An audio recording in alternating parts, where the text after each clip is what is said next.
Captain Herminio dos Santos Fernandez was a seasoned pilot with one of Africa's best airlines.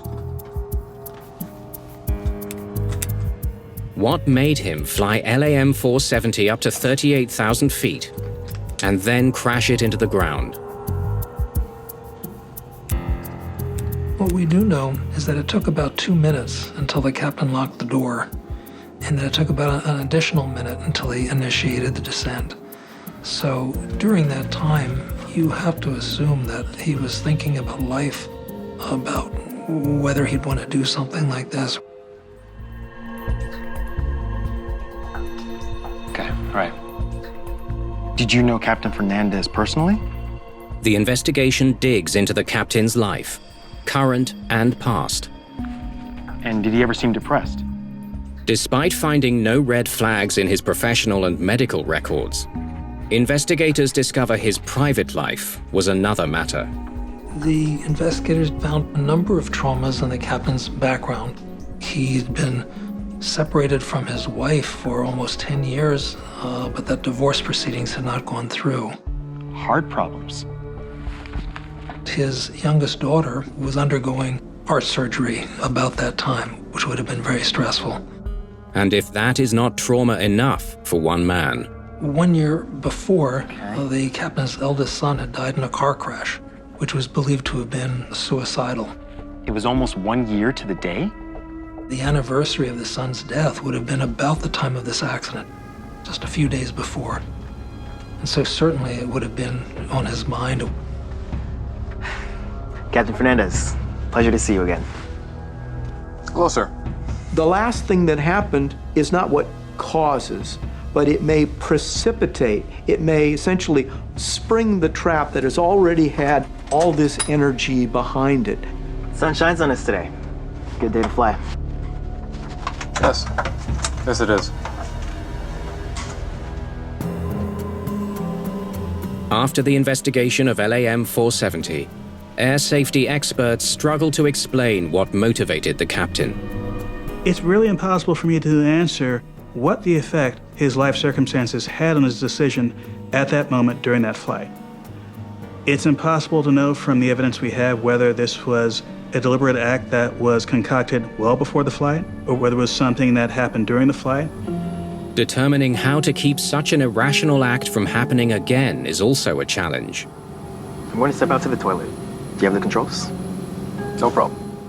For many safety reasons, having 2 people in the cockpit at all times is important. It's called the 2-person rule. Mozambique was ahead of most of the industry.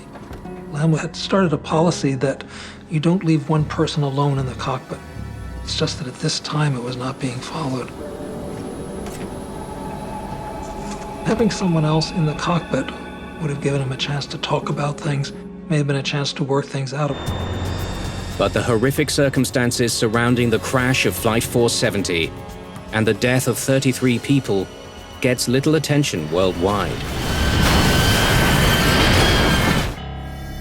If an accident happens in the first world, it's being picked up by many more media houses sometimes than when it happens in Africa. It might have had a much bigger impact and led perhaps quicker to measures from the international aviation community to address these aviation mental health issues. Then, on March the 24th, 2015, a little more than a year after the crash of Flight 470, German Wings Flight 9525 disappears from radar over the French Alps.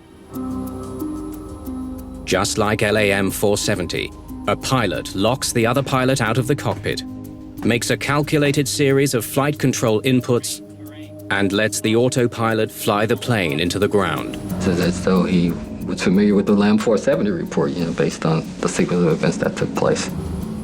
The investigation reveals this crash was caused by the deliberate actions of the first officer.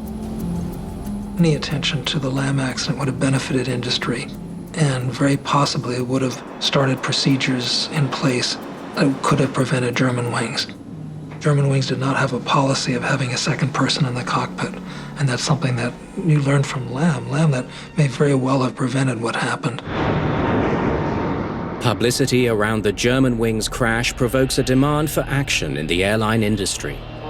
Since these accidents, the industry realizes the importance of psychological well-being in screening pilots, and specifically the rule about having 2 people in the cockpit at all times. There's been a great deal of momentum towards adopting that universally. The world woke up to this issue after Germanwings, because it became a bigger focus of the press attention than the accident in Mozambique, unfortunately. But ever since, we are working as an industry to put into place a much better aviation mental health package. A system which will hopefully help us prevent these kind of accidents in the future.